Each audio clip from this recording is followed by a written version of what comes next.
friends, the story begins with a PE class where a physical strength test is about to happen. And there's a surprise, too.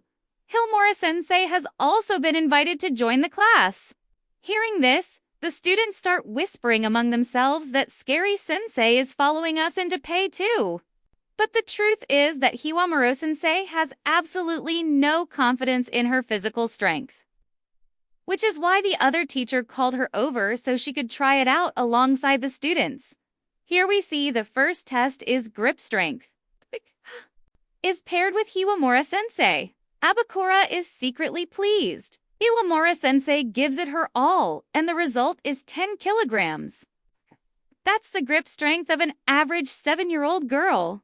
After that, she manages only for side steps. Can't even hold the handball properly? And in the 50-meter sprint, she stops midway to catch her breath and finishes in 3 minutes and 10 seconds. A heavy silence falls over the atmosphere. And then something happens in the standing long jump.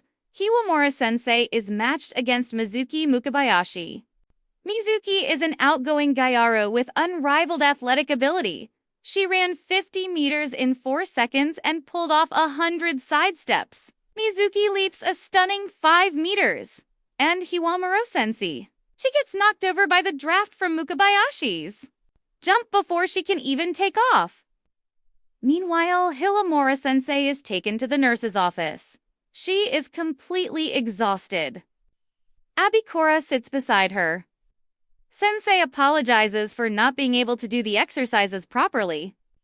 But the very next moment, she smiles and says she had a wonderful time, that sharing this experience with her students meant the world to her. Abikura is left speechless. Sensei nearly faints again and drifts off to sleep, muttering in her sleep that she managed 10 side steps.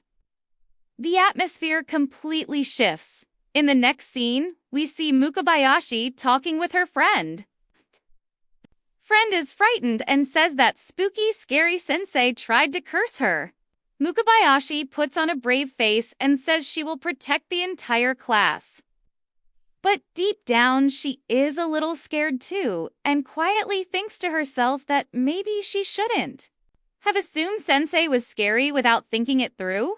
And then something happens that nobody could have anticipated.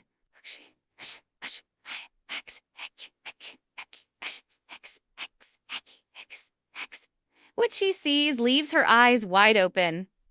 Plushes with students' names are laid out in front of sensei. Blood is dripping from her finger, and she appears to be doing something with them. Mukabayashi screams, "This is some kind of dark ritual." She's turning the entire class into plushies. But the twist is here. Himomura-sensei rushes out trying to stop Mukabayashi. She tries to explain that she was using the plushies for lesson practice. They were torn, so she was mending them, and she accidentally pricked her finger. But Mukabayashi refuses to listen. A rumor has already spread that spooky, scary sensei wants to control the whole school through fear. Mukabayashi also believes Abikura has been brainwashed by sensei and turns on him too. Here the story takes a new turn. Abikura tries to hold Mukabayashi back to give sensei a chance to escape. And then Himomura-sensei looks at Mukabayashi and sincerely compliments her from the heart. She says she has always admired this girl who stands up for everyone, even while frightened, whose energy and strength are truly remarkable. Mukabayashi pauses for just a moment. And before you know it, Himomura-sensei steps toward Mukabayashi to apologize, but staggers due to anemia. So she really isn't scary at all. She's just incredibly weak. Misunderstanding slowly begins to unravel, but the awkward pose the two end up in makes Mukabayashi redirect all her fury at Abikura. Somehow, the whole misunderstanding is resolved for the time being. On the other side, we see the very next day Mukabayashi comes to Himomura-sensei herself to apologize.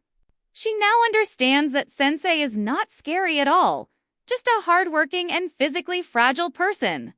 And then Mukabayashi asks, "Can I call you Hiron?" Abakura thinks there is no way Sensei will agree to such a casual nickname. But Hiwamura Sensei's eyes fill with tears and she says through her crying that this is exactly what she always wanted. To be a teacher whose students treat like a friend? Meanwhile, Mukabayashi stakes her claim to become class president, saying she could support Hiron far better. Karamura-sensei asks Mukabayashi for tips on speaking loudly. Kuwabayashi takes a big, deep breath and shouts, "Abakura is an idiot." Sensei excitedly tries it herself, but her voice gets carried away by the wind. Mukabayashi pushes so hard trying to teach Sensei that she accidentally tears Sensei's clothes. And just as this happens, Mukabayashi immediately apologizes and bursts into tears. Hiwamura-sensei comforts her. And then, without a moment's hesitation, Mukabayashi strips off her own clothes too, so that they are equal in embarrassment. Habakura ends up lending his clothes to both of them.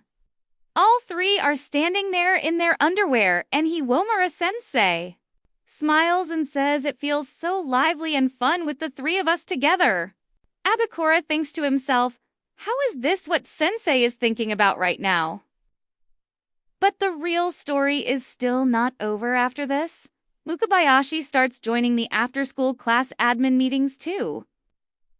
Abakura's alone time with Sensei becomes a thing of the past. He thinks to himself that he had been planning to raise his English grade just to earn Sensei's praise. He laughs at himself.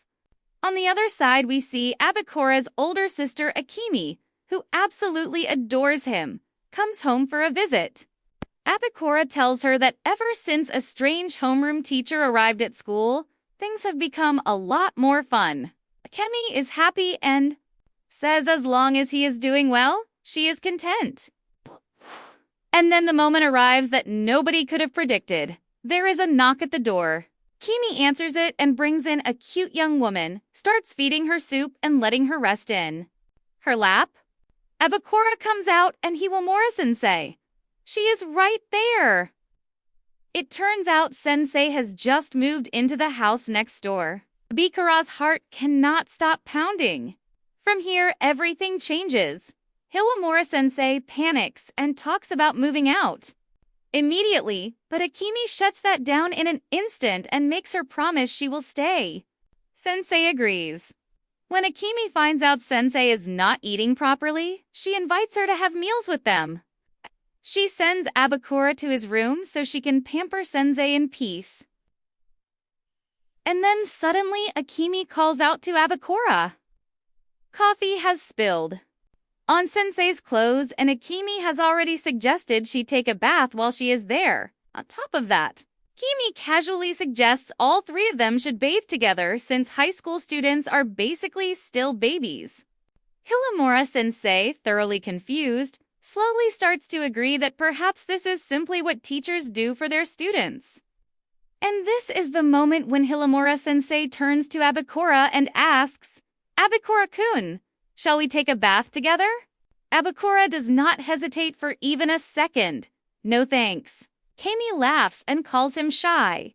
Kana thinks to himself, even Sensei couldn't hold her own against my big sister. So friends, that was today's story. Subscribe to our channel right now to be the first to get the next story.